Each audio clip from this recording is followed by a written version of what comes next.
Fue en las elecciones de 1999 que Darío Pérez comenzó a perfilarse como líder departamental de la izquierda de Maldonado. Ese año, por primera vez en la historia del departamento, un partido no tradicional obtuvo 2 diputados, para colmo del mismo sector, el espacio Cabildo 1813.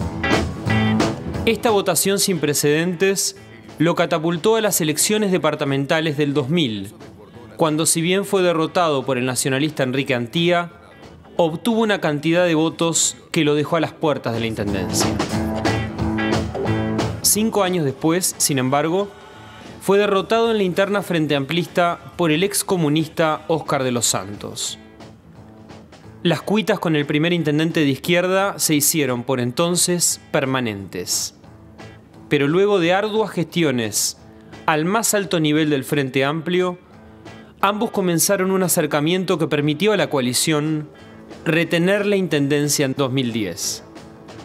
Ahora, en una competencia que se presenta muy reñida, este médico con aureola caudillista aparece como el primer exponente del oficialismo para conquistar por tercera vez un departamento clave en la ecuación económica y política del país.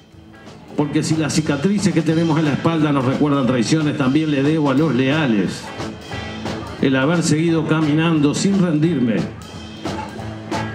Porque saben ustedes que acompañado siempre es más fácil seguir.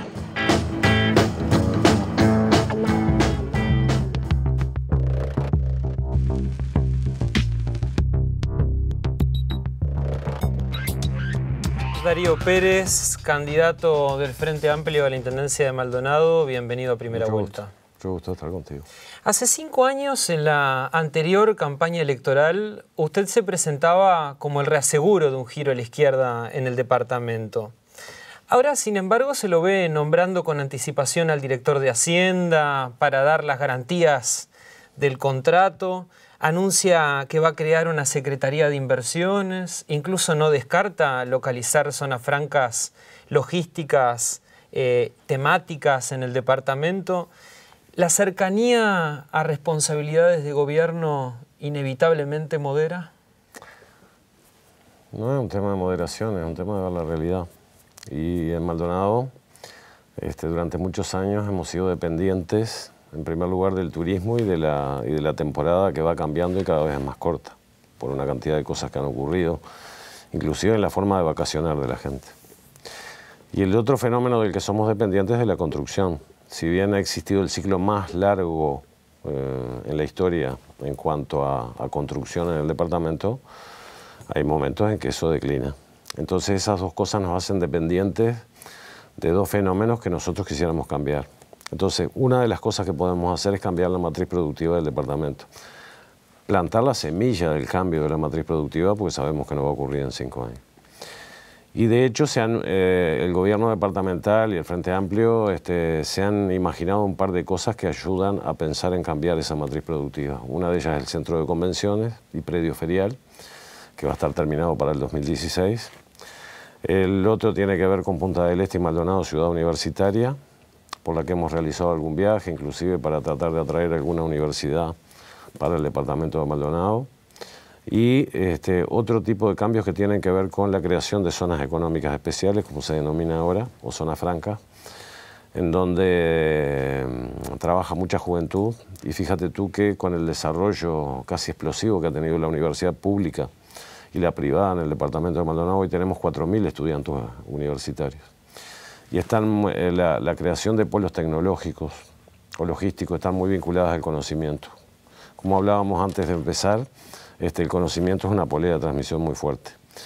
Entonces eso nos generaría, lo que nosotros en concreto queremos generar, es estabilidad laboral y económica durante todo el año y no esa enorme declinación que se produce después de que pasa la temporada. Ahora, ¿se lo ven más moderado que hace 5 años? ¿Es correcta esa percepción? Yo no creo que sea un tema de moderación, porque yo sigo sintiendo lo mismo que a los 20 años, en cuanto a mi hambre y sed de justicia. Lo que creo que de repente habla un par de tonos más bajos, ¿no? Quizás antes hablaba un poco más fuerte. ¿Y a qué obedece eso? y cosas que te pasan en la vida. El nacimiento de 2 niños, ¿viste? Chiquitos, que tengo ahora, digamos por segunda vuelta. Benjamín de 3 y Belén de 6 meses. Y quizás también los años que te bajan la forma y el tono en el que dicen las cosas, y te ayudan de repente a que el otro te escuche mejor. Cosa que uno tarda en entender, ¿no? Ahora, su discurso es curioso, porque en esta campaña usted le habla a los desencantados, Sí. a los que han quedado de lado por las secuelas del capitalismo, combate discursivamente el fenómeno del consumismo, Sí. marca claramente la diferencia entre ricos y pobres. Sí. ¿Cómo se traduce todo esto en la acción del gobierno departamental? Y yo creo que tiene que ver con que, mira, la izquierda en cualquier parte del mundo, pero acá en Uruguay, de la manera que llegó, que fue en forma electoral, tiene que navegar con las leyes del capitalismo, indudablemente, las del mercado. Y lo que nosotros podemos hacer en este camino es tratar de equilibrar los platillos de la balanza. Y para equilibrar los platillos de la balanza es para lo que sirve la política, ¿no? Y las acciones que tú hagas, políticas y económicas, porque solamente políticas, si no tienes en cuenta las acciones económicas, no se traduce después en distribución de la riqueza.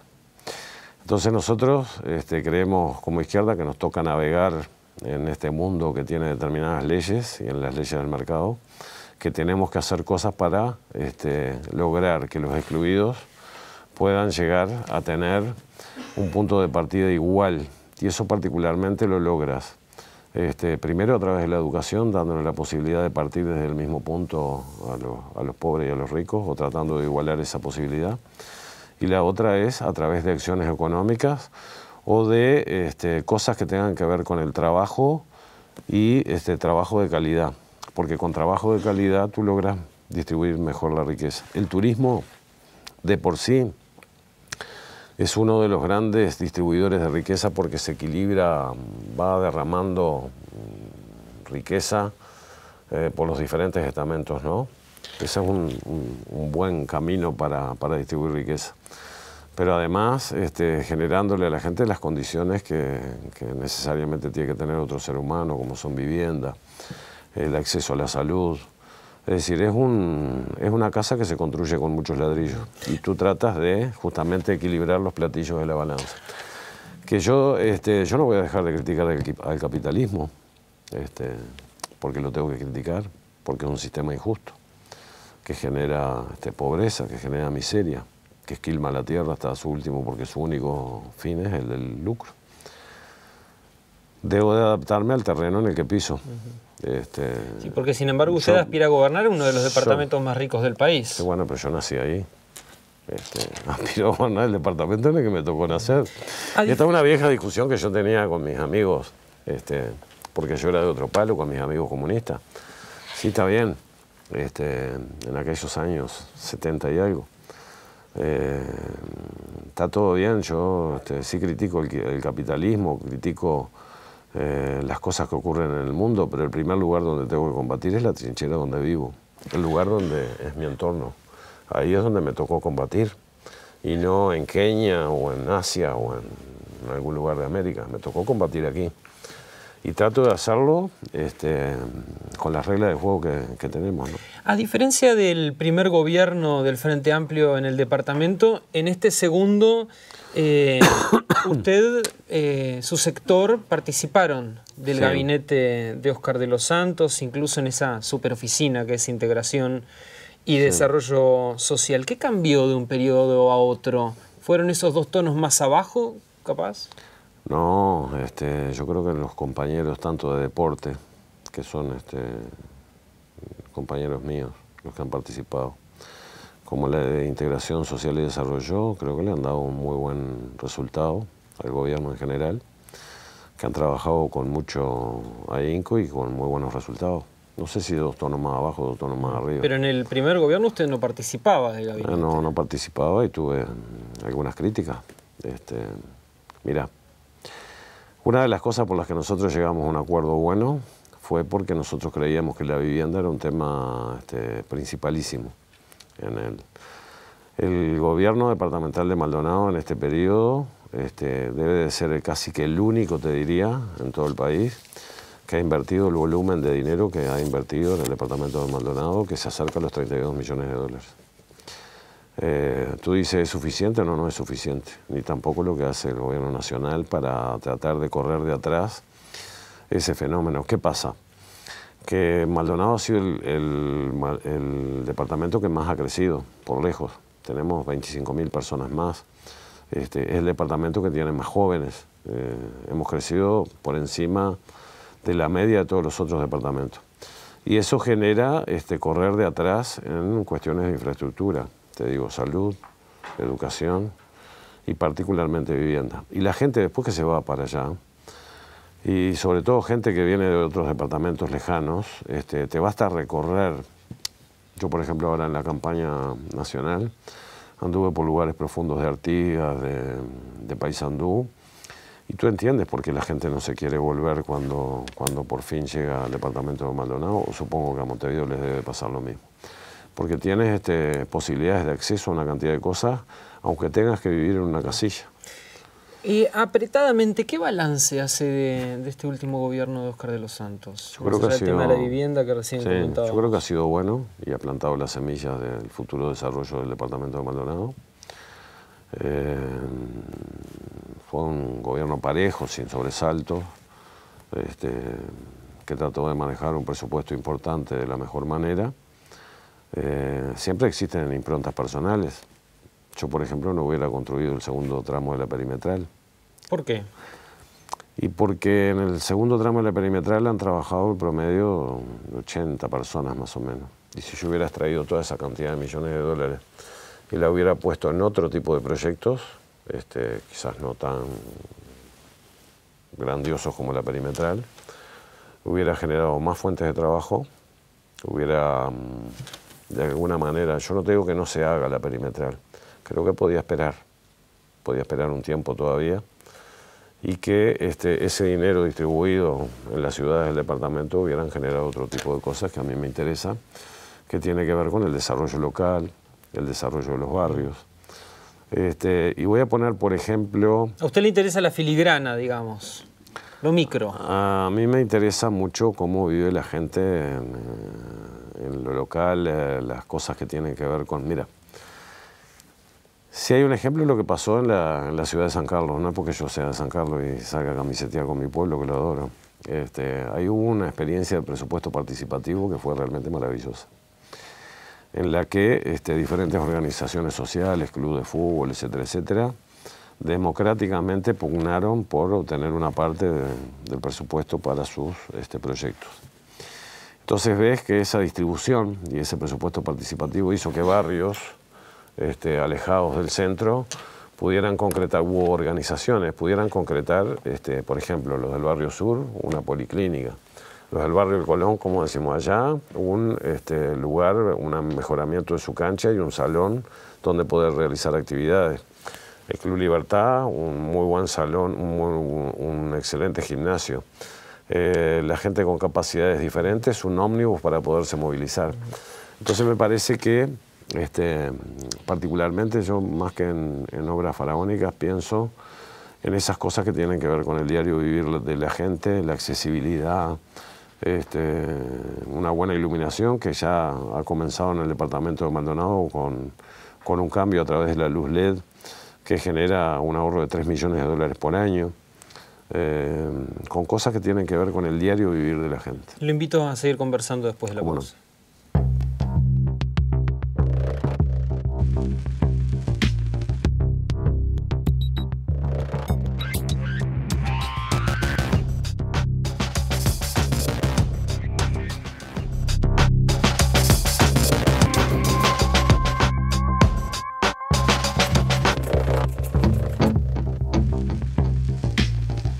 En el bloque anterior yo le pedía a usted que hiciera un análisis, un balance del gobierno de los Santos y lógicamente usted se detenía más en las ganadas que en las perdidas. Pero una encuesta realizada por la empresa Equipos Mori arroja una aprobación que ronda el 40% y no va más allá. ¿Qué pasa? ¿Hay desgaste? Yo te diría que no es lo que yo siento en la calle, ¿no? Porque puede ser una cosa la aprobación del gobierno y otra cosa la aprobación de quien dirige la cosa que suele suceder entre los gobernantes. No es lo que yo siento esa desaprobación con respecto al gobierno departamental. Hay guarismos muy altos de algunas de las direcciones que trabajan ahí y no es lo que yo siento en la calle y generalmente el olfato no me ha fallado para ver ese tipo de cosas. A veces lo que sucede con respecto a otros departamentos de repente, que lo veíamos en la campaña nacional, es determinada actitud de la gente que de repente quiere más cosas y de mejor calidad y entonces ve lo que tiene como que no es suficiente y creo que puede ir por la cosa. ¿No será que aquella guerra fratricida entre usted y De los Santos, que ameritó incluso la intervención del Frente Amplio, generó cierta animadversión en el público de Maldonado? No creo, francamente no creo, porque en realidad en el periodo en el que tuvimos alguna dificultad, después ganamos por 17.000 votos. Al contrario de todo lo que hubiera podido decir. Pero aquella vez tenían el rastrillo bien afinado, porque iban... Capaz que campaña muy polarizada. Sí. Bueno, pero entonces tendríamos que cambiar de temas de gestión a temas de campaña electoral, en el que se puede decir de repente la teoría que dos candidatos que tengan una pugna importante en un partido pueden generar la atracción de la gente en el periodo electoral. El problema es que después no se vayan a tener que lamentar por haber entrado en una pugna con candidatos que de repente no le convienen al departamento de Maldonado. ¿Sabe que alguna gente con nariz sobreentrenada en Maldonado dice a esta campaña le falta el flaco? Y usted mismo se quejaba hace un tiempo de su ausencia en la campaña. Porque lo extraño. Se pelearon y ahora lo extraña. Sí, lo que sucede entre los hermanos y entre los compañeros. Sí, lo extraño porque nosotros de alguna manera tiramos juntos durante muchos años, inclusive antes de ser tan conocidos, cuando éramos mucho más jóvenes, y realmente con él siempre anduvimos en la calle por diferentes lugares, pero cualquiera de Maldonado te puede decir que en campañas que eran muy artesanales y en que inauguramos de alguna forma la salida barrio por barrio, empezamos con un parlante medio latoso y algunos vehículos medio desvencijados. Y bueno, cada uno por su lado, antes de ser tan conocidos, nosotros tirábamos juntos en el pelotón. ¿Y qué pasa ahora que no tiran juntos en el pelotón? Yo, francamente no sé, es una pregunta que deberías de hacerle a él, no a mí. ¿Cómo afecta esto al Frente Amplio a un mes de la elección? Y sería bueno que el compañero se saliera, porque él tiene un muy buen discurso, que llega a mucha gente y aparte es un guerrero. ¿Usted es resistido en algunas clases altas del departamento? No sé, francamente no tengo ni idea. Pero usted tiene fama de oír a la barra, ¿qué le dice la barra? No me parece que pase exactamente eso. No hay un perjuicio de clase, digamos. No veo por qué, está bien, yo soy de origen humilde, soy hijo de un mecánico de una costurera, pero si fuera por eso, mi compañero De los Santos viene de la clase obrera. No me parece que exista un perjuicio. Enmarcando el tema del transporte en una firme política ambiental, usted planea crear una secretaría, le ha puesto Secretaría de Medio Ambiente y Política Animal, y ha prometido un cambio de matriz de combustible. Concretamente dijo, quiero ver en Maldonado ómnibus eléctricos. Sí, antes de eso y siendo esto, te quiero decir muy claramente que uno de los sueños que tengo es cerrar los zoológicos. Cerrarlos. Y que, en todo caso, mantener la reserva del Cerro Pan de Azúcar para algunos animales autóctonos, que en este caso es el venado de campo, porque realmente tienen peligro de extinción. Pero una de las cosas que queremos hacer tiene que ver con el buen trato a los animales.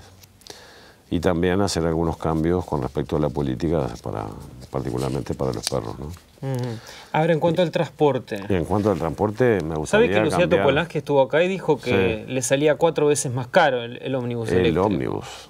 ¿Y usted qué planea? No el mantenimiento. Y que alguien tiene que empezar. El ómnibus de repente te sale más caro también. Nosotros, si bien hay algunas exenciones tributarias al ingreso de vehículos eléctricos, nosotros tenemos que ir a costo cero en cuanto a los impuestos que pueda querer cobrar el gobierno nacional. Y alguien tiene que empezar. ¿Y cómo me lo imagino? Y yo creo que la Intendencia tiene que hacer una inversión en un par de ómnibus, por lo menos de las líneas más largas, que es cuando más rinde el tema de los ómnibus eléctricos. Pero así como te sale más caro el ómnibus en sí, con energía eléctrica, también el mantenimiento es mucho más barato y por mucho tiempo. Entonces yo creo que hay que arrancar. Alguien en algún lugar tiene que arrancar. Y nosotros queremos ser un modelo, realmente. Y también para el uso de lo mismo que hace UTE con sus camionetas, utilizarlas en las ciudades. Porque creo que hay que ir, francamente, pensamos que hay que ir para ese lado. Entonces lo que al principio te puede parecer un alto costo, a la larga va a ser importante. Primero por el tema de las emisiones, segundo por el tema de los sonidos y tercero porque alguien en algún lugar tiene que empezar a cambiar la forma de encarar el uso de los combustibles fósiles. Ahora, paralelamente, usted, sus ediles, los de su sector, Cabildo 1813, no votaron en la Junta el cambio de emplazamiento de la terminal de ómnibus. Pero eso no tiene nada que ver con... Hablando de tema de transporte, digamos. Sí. Pero ahí tiene que ver otras cosas. Primero, lo primero, y casi que te estoy dando una exclusiva, tiene que ver que sobre el Pucho, al final del periodo, faltando 2 meses, yo creo que debería de existir un poco de recaudo y en todo caso esperar a que asuma el próximo gobierno para decidir finalmente qué es lo que se va a hacer con eso.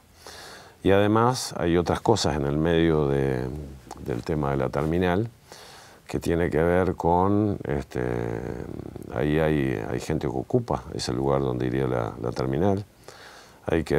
Son cosas que tienen que ver con si es necesario o no, después del uso de 30 años, el resarcimiento por el uso de una propiedad que fue de la Intendencia siempre.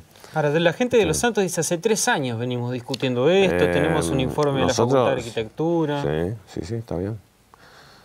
Lo que pasa es que no puedes meterle al próximo gobierno que viene, no importa cuál sea, una decisión a último momento. Esa es casi que te diría que la principalísima, porque no es solamente la terminal, es todo lo que vas a hacer alrededor. Y viene un ciclo económico que no es igual al que veníamos. Usted también está abriendo el paraguas. Más vale, mi viejo me decía siempre, más vale tapa el pozo antes que se caiga el muchacho. Y como el ciclo económico no viene de la misma manera, hay que tener una serie de recaudos. Y si tú habilitas rápidamente a que arranque un proceso que después no tengas con qué sostenerlo, me parece una falta de responsabilidad. ¿Piensa apretarse el cinturón en la Intendencia? Yo creo que hay que apretar el cinturón en la Intendencia. ¿Y dónde planea recortar? En cantidad de lugares que tienen que ver con, no sé si recortar o tratar de maximizarlo. Por ejemplo, te cuento, en el tema del combustible. El gobierno departamental debe ser uno de los grandes, quizás el principal consumidor de combustible que hay en todo el departamento. Se lo compra ANCAP, pero ANCAP no ha tenido ni el más mínimo gesto de decir, bueno, ya que me compras tanto. Eso lo consigue cualquier empresa en una estación de servicios si le compras determinada cantidad de combustible, te lo venden un poco más barato. Sin embargo, eso no ha ocurrido con ANCAP, que además te exige que uses sus lubricantes y te exige que compres un producto que se utiliza para las calles que ya está perimido. Entonces, por ejemplo, ahí tenemos un lugar en el que nosotros vamos a hacer fuerza para obtener un mejor precio. Ahora, ANCAP es el único que lo vende, el combustible, ¿no? No, pero tú pues, lo puedes comprar a través de otros. Alguien te lo va a vender más barato. Debería de ser ANCAP. Pero habría que terminar entonces con el monopolio de ANCAP. No, yo no te estoy diciendo, pero a ver, si una empresa, si una estación de servicio le vende a una empresa que te compra mucho más barato... A usted habla entre estaciones. Sí, por ejemplo, una estación, ¿cómo ANCAP no te va a generar esa posibilidad? Si le está vendiendo del Estado al Estado municipal. Creo que es un tema de negociación, ¿no? ¿Cómo va a encarar el último tramo de la campaña? ¿El Frente Amplio debería sacar a relucir el pasado de la última administración del Partido Nacional, encabezada por Antía? Nosotros, por lo menos personalmente, estamos dedicados a generar propuestas, ¿no? El hecho de que pertenezcamos a la misma fuerza política que ha gobernado durante 10 años no quiere decir que vayamos a hacer exactamente lo mismo. Primero por improntas personales y segundo porque hace 10 años era de una manera y hace 5 era de una manera y ahora el panorama es diferente. Por lo tanto, nosotros queremos seguir cambiando cosas y en realidad estamos haciendo propuestas prácticamente en forma semanal, diferentes a cosas que se han venido haciendo hasta ahora y bueno, una campaña siempre dinámica y cambiante, nunca se sabe. Usted, sin embargo, decía que hay algunos candidatos opositores que salen a comprar conciencias en Maldonado. Ah, sí, sí. Hay gente que tiene mucho dinero y te paga, te lo digo así crudo, te paga 300 pesos por poner una bandera, 1.000 pesos por mes por poner un cartel de 2x1 y los más grandes todavía no me he enterado el precio. ¿A quién se refiere? Varios. ¿Por qué no dice los nombres? Varios. No, prefiero que no. En todo caso, te pido, si quieres darte una vuelta, llama. No en todos los lugares va a ser así, porque hay gente que realmente los quiere votar. Pero puedes mandar a alguien y preguntar, señor, ¿le pagaron o...? Es una forma de prostituir la política. También se prostituye cuando ofrecen, por ejemplo, ¿qué te voy a decir? En algunos barrios que tienen que pagar mensualmente por su vivienda. O sea, no te preocupes que cuando nosotros llegamos arreglamos. Ahora también hay sectores del Frente Amplio que pagan por poner pasacalles, por salir a repartir pero listas. yo no te estoy hablando de empresas que se dediquen a eso, te estoy hablando directamente a la gente. Sí, directamente a la gente. Sí. No sé cuáles son.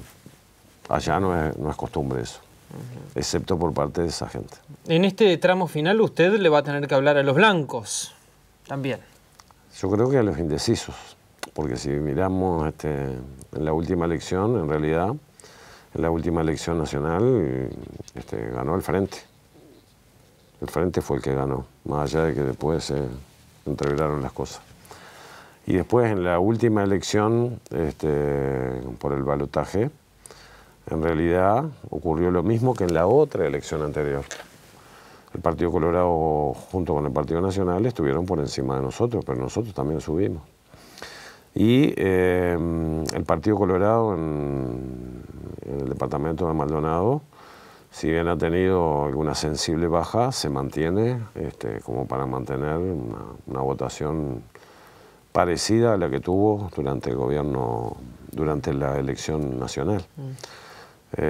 Por lo tanto, nosotros preveemos que el voto del Frente Amplio, que fue un voto firme, porque miré que hicieron campaña dura contra el Frente Amplio durante un año.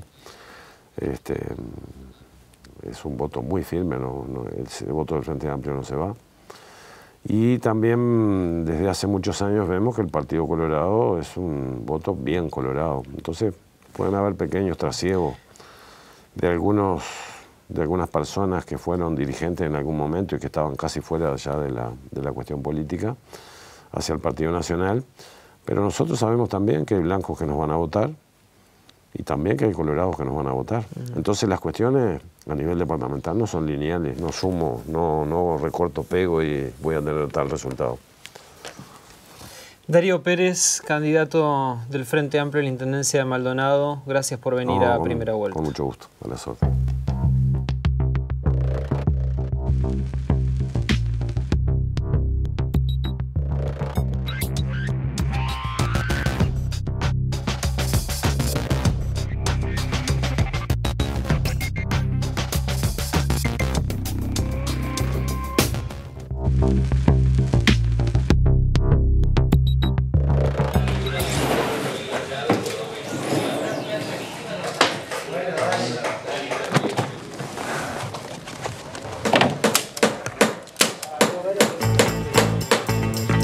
El último intendente blanco será en mayo uno de los 3 escuderos del Partido Nacional en el decidido intento de recuperar un gobierno como el de Maldonado, disputado palmo a palmo entre frente amplistas y nacionalistas. Su gestión al frente del departamento, duramente cuestionada por el Frente Amplio, es la principal carta de presentación de este ingeniero agrónomo y productor rural con aires de caudillo. Enrique Antía no pocas veces se definió como el continuador de la obra del emblemático Domingo Burgueño, integrante del Consejo de Estado durante la dictadura y 2 veces intendente de Maldonado, bajo la consigna de pocas palabras y muchas obras. Bajo ese ideal es que Antía aspira a quedarse con la intendencia, aunque el desafío que enfrenta es doble: ganarle la pulseada interna a Rodrigo Blas y convencer de que la década de gestión del Frente Amplio fue lo contrario a lo que buena parte del departamento cree, que los 2 gobiernos de Óscar de los Santos cambiaron para bien el paisaje social de Maldonado. Esos carteles, miren lo que son, lo que es la paradoja, esos carteles que pusimos recogiendo la inquietud de la gente ya están dando resultados. Ustedes vieron que hubo un cambio de jefatura de policía y empezaron a apretar. Ya empezó a volver la seguridad y todavía no llegamos al gobierno.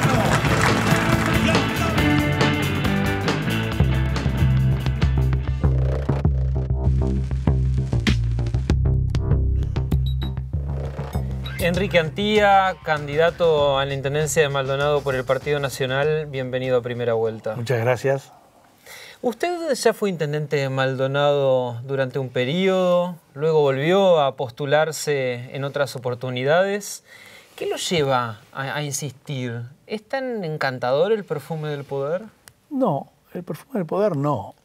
Es una vocación histórica que nosotros tenemos de servicio. Yo soy un militante de siempre y muy comprometido con mi sociedad y con todo un equipo de gente que trabaja con nosotros. Y realmente, ¿no? Cuando nos tocó gobernar Maldonado, pucha que la vimos brava porque fue los años de la supercrisis del 2000 al 2005. Y había muchos proyectos que algunos quedaron inconclusos, otros empezaron con éxito, otros se hicieron. Y hay un debe para trabajar en Maldonado. Y eso es lo que hizo que los compañeros me empujaran de vuelta. Yo estaba pensando en irme para el tambo de vuelta, pero sin duda que hay una gran renovación en mi agrupación, una gran renovación, gente muy joven. Y mis años, mi veteranía y el conocimiento de la gestión pública ayuda mucho a consolidar un equipo potente, ¿no? El otro candidato con posibilidades que presenta el Partido Nacional, Rodrigo Blas, parece correr con el caballo del comisario, porque tiene el respaldo, por ejemplo, del ex candidato del Partido Nacional, Luis Lacalle Pou.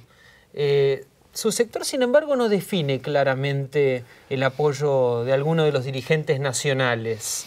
¿A usted concretamente qué dirigentes lo apoyan a nivel nacional? A nivel nacional yo salí diputado por el sector de Alianza Nacional.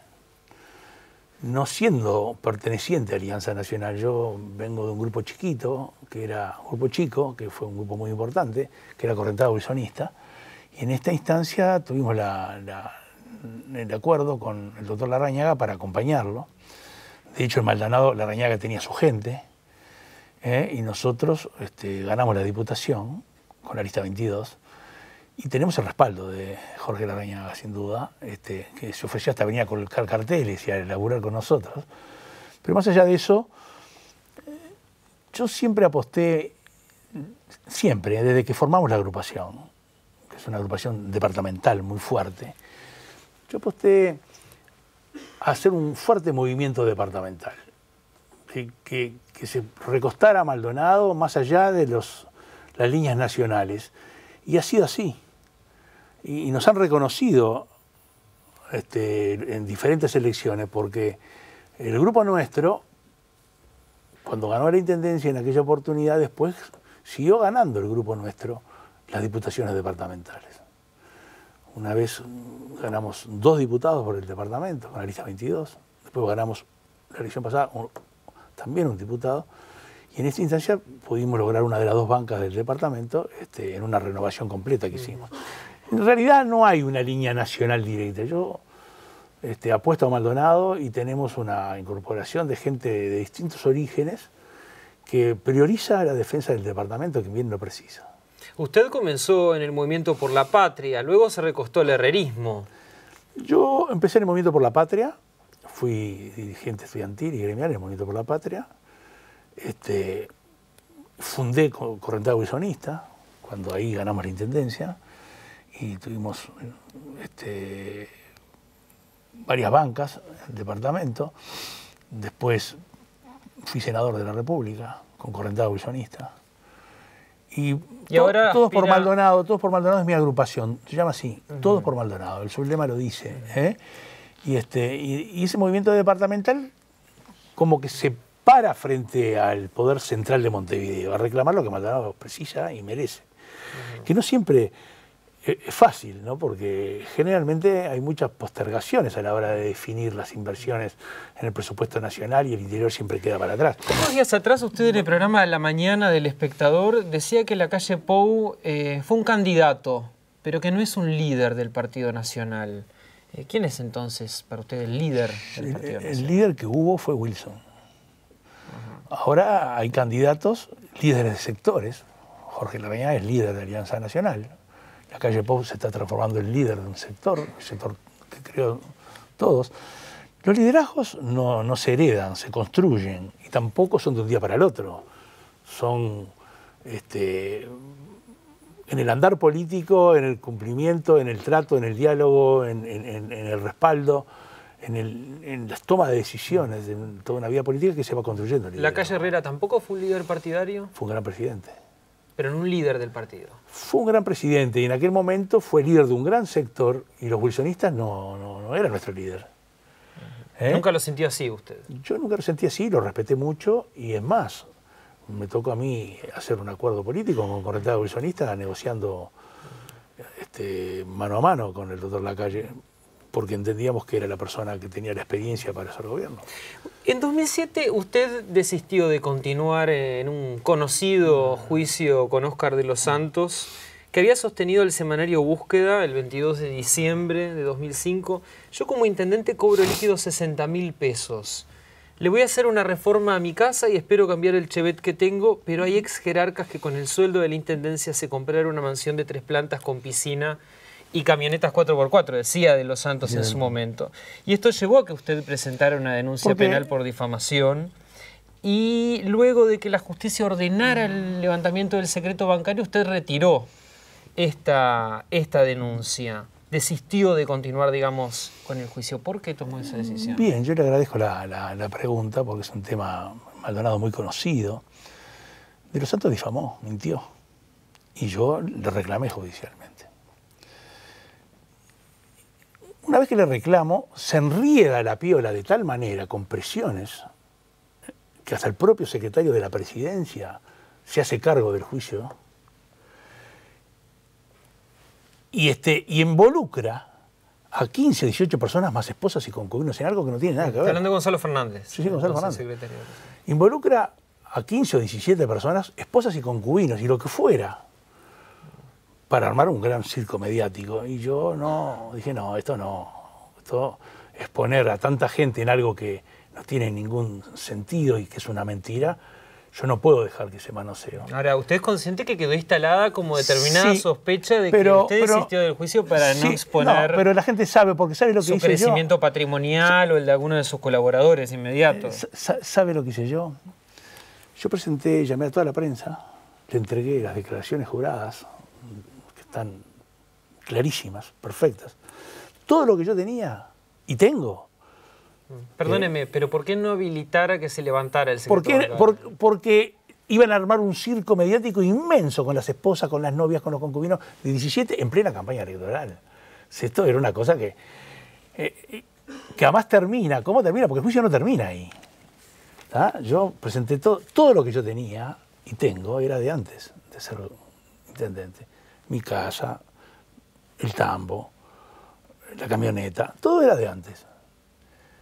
El juicio, a pesar de eso, sigue, porque de oficio sigue el fiscal. ¿Sabe quién es el fiscal que siguió el juicio? El que está hoy en crimen organizado, Gómez. Sigue y no encuentra ningún elemento para denunciar nada, absolutamente. No hay pruebas de nada, acá está todo bien.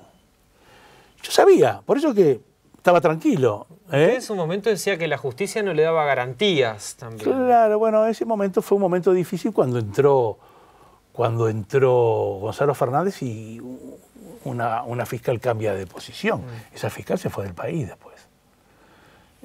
Se fue del país y era la que había propuesto en aquel momento Gonzalo Fernández para fiscal de corte. ¿Cuál era el nombre de la fiscal? No me acuerdo, ha pasado tanto tiempo y aparte en un episodio que para mí ya está borrado, porque además lo lindo es que pasó el tiempo, lo llaman a De los Santos a declarar, va De los Santos, miente, y dice, no, yo pruebas no tengo, yo lo que tengo, dice la prensa, recoge la prensa, una vergüenza. Difamó gratuito para llegar al poder, era un viejo esquema que había en un sector de la izquierda, que entendía que era el camino, y bueno, lograron ensuciar la cancha, quedó eso ahí, pero la conciencia tranquila mía y los que nos conocen, y los resultados del juicio, son perfectos. Le preguntaba esto de que usted decía que la justicia no le daba garantías, porque suena raro que un candidato a intendente diga que la justicia no le daba garantías. Bueno, en ese momento no nos daba garantía. Fíjese que el propio secretario de la presidencia, que no era el encargado de la defensa, siendo secretario de la presidencia, se mete a defender. No, ya está. Es fuerte, ¿eh? Es fuerte eso. Mire que eso fue muy fuerte y es comentario en todos los pasillos de la calle Misiones en aquel momento. Se vio clarísima la presión. ¿Usted sostiene que los 10 años de gobierno del Frente Amplio en Maldonado no se hizo nada y se gobernó con rencor? Sí. ¿En qué cosas puntuales fundamenta esto usted? En que no hay nada para ver, no hay obras, no hay... Fíjese que a mí me tocó administrar la peor de las crisis. Presupuesto de 250 millones de dólares en 5 años. 50 y alguno por año, 40 y pico algún año. Sí, yo sé bien qué se puede hacer con esa plata.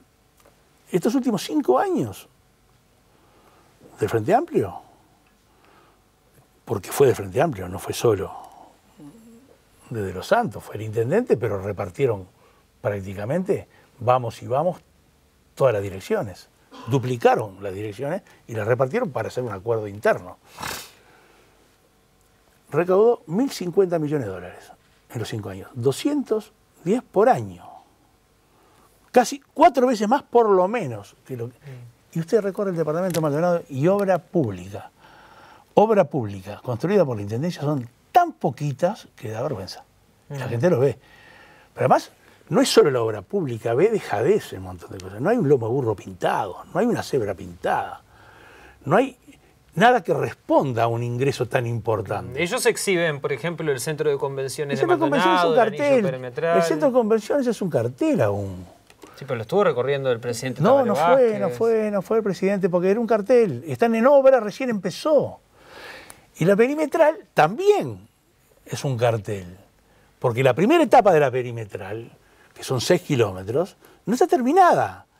Está destruida hoy y no está terminada. Y era una obra que estaba entera. El Centro Deportivo de Cerro Pelado. Ese es una obrita similar, menor, a la que se hizo en San Carlos por nosotros, en el Sedencar, a la que se hizo en Pan de Azúcar, a la que se hizo en Aiguá. Si vamos a comparar, comparamos el Centro Deportivo de Cerro Pelado, está bien que se haga y es bueno. Pero con 1.050 millones de dólares hubo una no gestión. Créame que hubo una no gestión. La perimetral, la segunda etapa, está recién empezando. La primera etapa ya está destruida. No se mantuvo la obra pública en el departamento, no se pasó una mano de... ¿Y por qué habla de rencor? Y porque hicieron una persecuta en el funcionariado municipal impresionante. No solo a los funcionarios, a las pequeñas empresas que no eran de su sector político, a funcionarios en cantidad. Hicieron presión laboral intensa, como pocas veces visto en el departamento. Hay muchos casos, hay casos emblemáticos. Hay mucha gente que se enfermó, mucha gente que tuvo que recurrir a médicos. ¿Están denunciados estos casos? Y pienso que sí, unos cuantos están denunciados. El propio Darío Pérez es testigo de un caso que yo le pedí que lo fuera a ver él porque era una vergüenza lo que estaban haciendo. Y él fue a ver. Lo invito a hacer una pausa y enseguida seguimos conversando.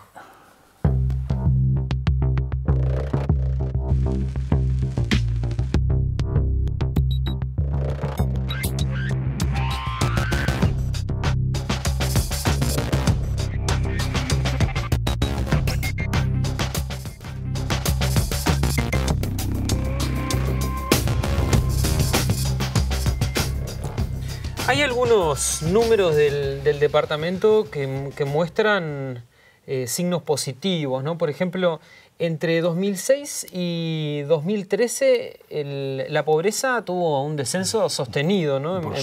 En Maldonado, incluso superior al nivel nacional. Pasó del 19,3 en 2006 al 3,2 en 2013.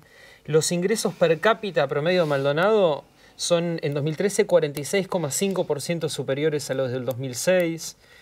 Algo tuvo que ver el gobierno departamental, uno supone, en todo esto, ¿no? Yo supongo que algo tuvo que ver, pero básicamente esto fue un tema nacional. El mayor crecimiento del salario fue a raíz del gran boom de la construcción, ¿no? De la inversión internacional que vino, que fue toda inversión privada, ¿no? Que llenó de metros cuadrados Maldonado, y ahí hubo, y lo recogen las estadísticas, de todos los gremios, el sector que más creció en el salario real fue el sector del Zunca, de la construcción, porque había una gran demanda. Demanda que dejamos instalada nosotros. Vamos a comprender por qué estas cosas no se generan de un día para el otro. Pero digamos que entonces usted está admitiendo que el intendente de Maldonado solo tiene, o sea, no tiene ninguna potestad en el combate de los grandes problemas de la gente, como el desempleo, la pobreza. No, pero yo digo que Frente Amplio en obra municipal no se mostró. Ahí hubo una gran corriente nacional de inversión de la región. En el mundo no se pagaban los... ¿Y en estos pliegues, la pobreza, el ingreso per cápita? Fue un desastre. El crecimiento de asentamientos en Maldonado fue un desastre. Vaya a verlo, invitaría yo a ver un asentamiento que se creó en estos 8 años, con 1.300 familias, que les prometieron, vengan a votar acá, que les damos vivienda, vamos a hacer 1.500 viviendas, y entregaron 6. Y están hacinados. Ahora, Maldonado es un departamento que recibe mucha migración también, ¿no? Sí, pero se desmadró en materia de asentamientos. Había un control, había un trabajo de ordenamiento, se desmadró, perdió. Y eso nos está generando problemas muy grandes. Y eso sí es directa responsabilidad del gobierno departamental. ¿Y la obra de saneamiento? Buena, una obra de saneamiento que es una obra de Estado.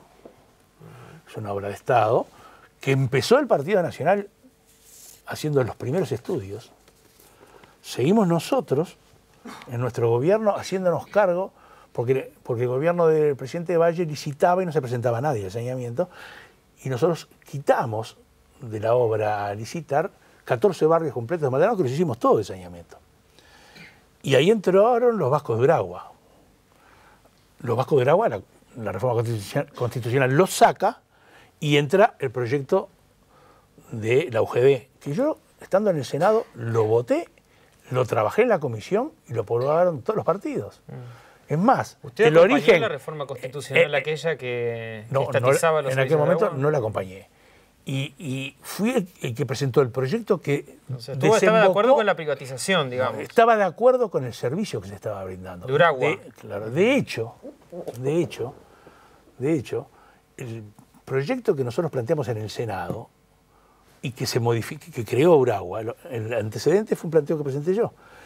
Y el gobierno prácticamente lo dejó como lo habíamos presentado, cambiándole la carátula, poniendo mayoría de OCE y participación de la Intendencia. Yo lo había planteado al revés, con picardía. El servicio de UGD en Maldonado se mantuvo. No, yo lo apoyé. La reforma constitucional marcaba ese camino. Uno tiene que saber entender y respetar las normas jurídicas. Lo importante, ¿qué pasó? Que durante 50 años la plata de Maldonado se iba para renta general y no se reinvertía.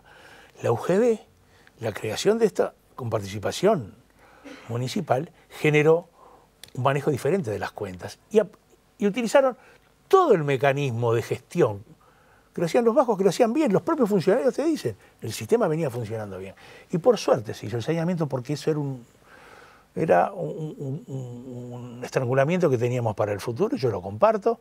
Creo que hay que seguir haciendo muchas cosas, viste los problemas que tuvimos con el agua en estos días, hay que seguir avanzando en la protección de la cuenca, hay que trabajar las cosas de otra manera para que ese reservorio, que es un reservorio realmente importante para el país, también pueda de pronto brindar a futuro una válvula de interconexión con la ciudad de la costa, con Montevideo. Es decir, yo creo que ahí hay todo un camino que lo compartimos con el Frente Amplio porque eso es política de Estado para Maldonado. ¿Qué cosas echaría por tierra y cuáles mantendría de estos últimos 10 años de gestión del Frente Amplio Maldonado? Yo no voy a entrar con revancha.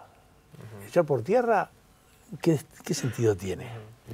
Hay que adecuar otras cosas. Por lo pronto vamos ¿Pero va a desandar algún camino o no? Por lo pronto vamos a hacer funcionar la Intendencia, que funcione, que sea eficiente, primera cosa. Segundo, vamos a generar una política de Estado para controlar el asentamiento. Yo he invitado a diferentes actores políticos para que ese tema no se pueda improvisar como se improvisó y se detuvo un proceso que venía espectacular, ¿tá? Y que veníamos resolviendo. En mi gobierno, en época de crisis, en la época peor de Maldonado, resolvimos el barrio Cuñetti, 290 familias, el asentamiento Maldonado Nuevo 6, 7 y 8, 940, con realojos incluidos. Ahora, el Kennedy sigue ahí hace tiempo que está, Del Kennedy, ¿no? claro, porque le prometieron Histórico. otras cosas, pero ¿sabe cuánta gente sacamos del Kennedy del Placer en aquella época? Por autoconstrucción, ¿eh? Por autoconstrucción, 325 canastas de materiales. Ahora, hay quienes piensan que no se felices la resuelve el gente. problema de fondo, ¿no? Que es la pobreza y la situación No, pero indigna de vivir ninguno en de un los asentamiento. la gente que vive en los asentamientos no quiere vivir en los asentamientos. Y más del 90% son gente de trabajo. Y hay que buscar una salida. Porque hay toda una generación ya criada ahí adentro que se nos está... Ahora, mientras nos puede no se volver en resuelve el contra. problema de la migración, Seguro, me pero parece tampoco, tan sencillo tampoco el viva la pepa que yo voy. Lo que no hago en Durazno, lo que no hago en San Gregorio de Polanco, lo que no hago en Artigas, voy allá, ocupo un terreno que no es mío y me meto para adentro. Porque eso va en contra también del trabajo de otros y de los respetos de los ¿y cómo derechos de frena otros. eso? ¿Con mayor seguridad, por ejemplo? Mire, yo lo frené 4 años. ¿Cómo? Empezamos pagando un 222. Nos quedamos sin plata. Lo frenamos y con éxito. El asentamiento de la Selva Negra que dejó de crecer, el Kennedy que dejó de crecer, el Placer que dejó de crecer, el San Antonio... Servicio 222 en su momento. Hicimos autocontrol de los vecinos. Los vecinos, convencimos a los vecinos que la solución para resolver sus temas pasaba porque el asentamiento no creciera. Y trabajamos en una mesa de trabajo junto a ellos. Y hoy son testigos de eso, 5 o 6 comisiones de vecinos que no eran blancas y que de ellas la mayor parte me están acompañando, porque saben que les hablamos de frente y hicimos las cosas de bien. O sea que usted va a volver a proponer esto del autocontrol de los vecinos. Sí, señor, tiene que ser así, es la manera. Volverá a Tienen que ser protagonistas, los vecinos tienen que ser protagonistas para querer vivir mejor. Si están desesperados, se le inundan las casas, no están en condiciones, y el Estado, el municipio no puede entrar a arreglar los caminos o entrar con una ambulancia, porque no, bueno, hay que buscar una salida de eso. Darío Pérez vino acá y decía que la inversión en vivienda en el departamento había sido histórica en este periodo, que nunca se había invertido tanto. En vivienda privada, en los edificios de Punta del Este. La hablaba de vivienda para gente de bajos recursos. No existe, no existe. Si habrá 150 casas para vivienda de bajos recursos en todo el departamento, es mucho. Es mucho. Nosotros hicimos 1.500 en época de peladera. ¿Cuántos asentamientos piensa regularizar durante...? Y bueno, por eso es un tema que no es de un... Por eso que es una política de Estado. ¿Pero ya lo tiene más o menos pensado? Por supuesto. ¿Cuántos? Y los eucaliptos, uno de ellos, los eucaliptos y el Buena Esperanza, que están unidos. Vamos a trabajar sobre el Placer y vamos a trabajar sobre el Kennedy. Y después tenemos elementos puntuales en Balneario Buenos Aires y en La Capuera, que también vamos a trabajar con ellos. Muy bien. ¿Volverá a plantear una rebaja salarial para los funcionarios, como lo hizo durante su gestión? Perdí la elección ahí. No la voy a ni loco.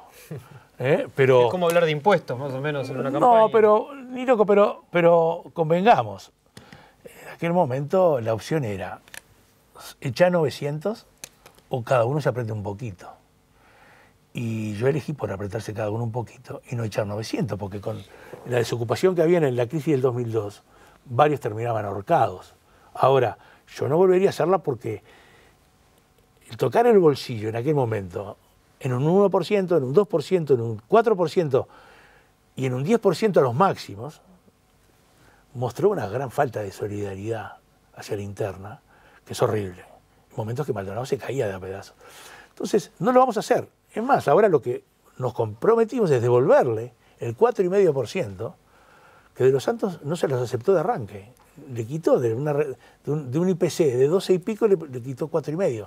¡Pim! Y lo arrastraron a los 10 años. Eso es 10 veces más, o 15 veces más que lo que... Hablando de los Santos, ¿usted donaría parte de su sueldo, como lo hizo el exintendente, para la construcción de la Regional Este de la universidad? ¿Quiere que le diga una cosa?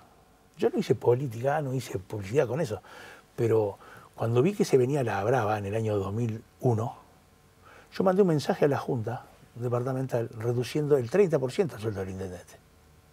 La Junta me lo votó en contra.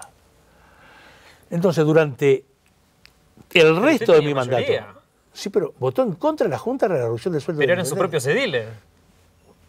Votaron en contra. No me importa lo que era. Lo desoyó la barra. Votaron en contra. Y durante 3 años, ese 30% rigurosamente fue donado con la debida documentación a un sinnúmero de no menos de 30, 40 instituciones de servicio, de la minoridad, de los discapacitados, de la cultura, del deporte, en todo el departamento. Ahora, pero respóndeme la pregunta, ¿tiene pensado donar de cara al futuro parte de su sueldo, por ejemplo, para una obra como esta? Yo tengo que donar lo que tengo que donar y he ayudado a todo el mundo y voy a donar lo que tenga que donar porque lo hice antes. Pero no tiene pensado, voy a donar para esto puntual, para un objetivo puntual. Para la universidad no, porque la universidad tiene los recursos, y muchos recursos, y tiene que invertir en Maldonado. Uno de los ejes de su campaña es la seguridad. Sí. Usted lo ha planteado por todos lados, pero resulta que más allá de lo que pueda aportar en materia de alumbrado, por ejemplo, es difícil que un gobierno departamental pueda ayudar en el tema de la seguridad, ¿no? No, le explico. No es la costumbre de Maldonado. Yo hablo con conocimiento de Maldonado. Maldonado siempre colaboró con la seguridad, en forma muy intensa. Es más, cuando no había recursos para la policía, las horas extras las pagaba la intendencia, los uniformes, patrulleros, la hora ciudad, donaciones de motos. Hicimos muchísima tarea en años atrás, cuando nos tocó, porque había que apuntalar la seguridad por un tema de diferencia con otros destinos turísticos. Yo hice en la interna y en la carrera de la Diputación, hice más de 350 reuniones en casa de familia, cara a cara, con 5, con 15, con 30, con 50 vecinos. En todas ellas, por favor, la seguridad que se desmadró. No aguantamos más. Y en Maldonado además coincide después con las encuestadoras. La propia intendencia le da una encuesta que manda a hacer la intendencia y paga por equipos que trabaja con la intendencia. Y le da que el peor problema de la intendencia es la falta de seguridad. ¿Y qué puede hacer la intendencia ahí? Un gobierno que quiera Maldonado puede hacer mucho. Yo le pedí una audiencia al ministro en ocasión de que fueron a hacer política a Maldonado. Lo hice por el Consejo del Ministro. Sí, fueron a hacer política para defender la causa. Pero yo le pedí una audiencia y me recibió muy atentamente, la verdad. ¿Allá en Maldonado? Sí, en Maldonado. Y le planteé, le dije, mire, ministro, le pedí la audiencia porque yo quiero contarle, de llegar a la intendencia, en qué pensamos colaborar en una política de seguridad de Estado, que nosotros la vemos así. No vamos a hablar de una policía municipal. No, vamos a invertir en tecnología lo que usted no va a invertir en Maldonado. Porque el país es uno solo y no pueden hacer distingos. Entonces Maldonado, al priorizar la seguridad, tiene que invertir en el tema de seguridad. La intendencia es la mejor inversión. ¿Cuánto tiene Nosotros vamos a invertir más de 10 millones de dólares, que es la mitad del segundo tramo de la perimetral. La segunda tramo de la perimetral no sirve para nada. Para muy poco comparado con lo que pesa hoy la seguridad. Vamos a invertir en un esquema de seguridad central, conectado, coordinado con el Ministerio del Interior. Tenemos cámaras y todo un sistema, porque no es solo la cámara, centro de monitoreo, no es cámara, es un sistema que además atado a elementos municipales. Nosotros vamos a controlar tránsito, vamos a controlar frecuencia de pasada de los ómnibus, con software diferente, vamos a controlar empresitas de limpieza y barrido. ¿Se la llevó el ministro? Batura. El ministro, Guarteche, el jefe de policía y 2 más, asesores. Anotaban.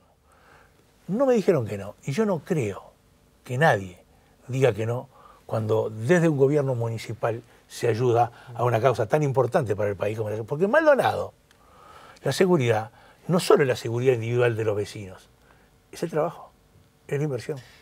¿Sabe cuántos robos hubo el año pasado en José Ignacio?